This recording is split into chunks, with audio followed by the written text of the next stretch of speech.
Hi, good morning. I'm with Bayo Onigbanjo, and he is the Director of Marketing for Zebra's Zatar Group.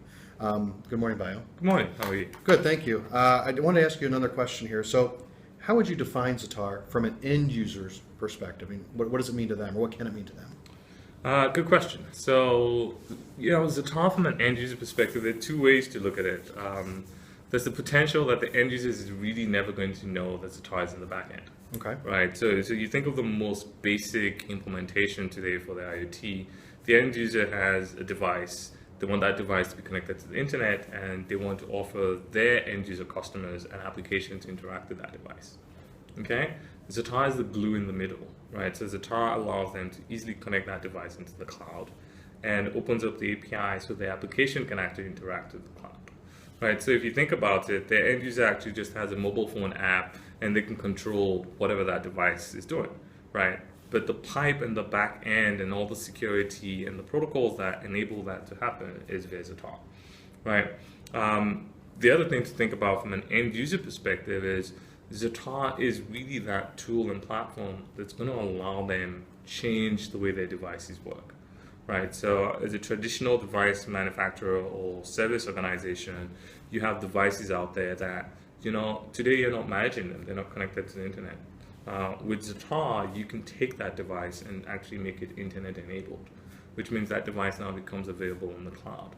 Now you can interact with it from your own personal business, so you start having visibility to the performance of your devices out there. But more importantly, you can start serving your customers better because now you have insight into how they're using your device, how their service uptime is, and additional services around their own experience. Okay.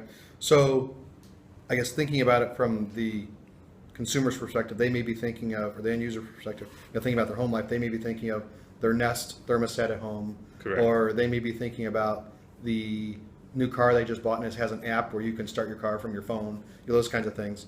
But obviously there's translation to that communication taking place, yes. Well, exactly. and I guess translation to enterprise commercial type applications, where this would be good for an potentially an end user's business, not necessarily their home life, but their business life. Maybe they're trying to get data and analytics to processes within their own organization, correct, yeah, or so forth. Absolutely, and that's the goal, right? Within the IoT, one of the things you want to really focus on is you're now going to get all this internet-aware devices. Okay.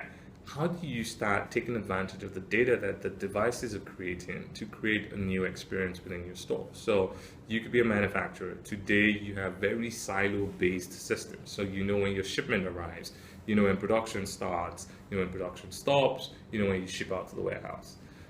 But the reality is all these separate systems could actually be linked.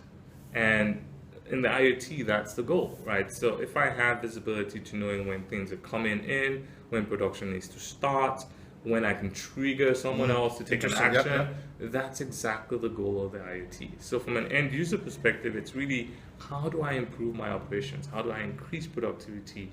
How do I take advantage of all those small data points that are coming from these new devices to create a new experience? Perfect. I think that's a good answer. Thank you. Thank you.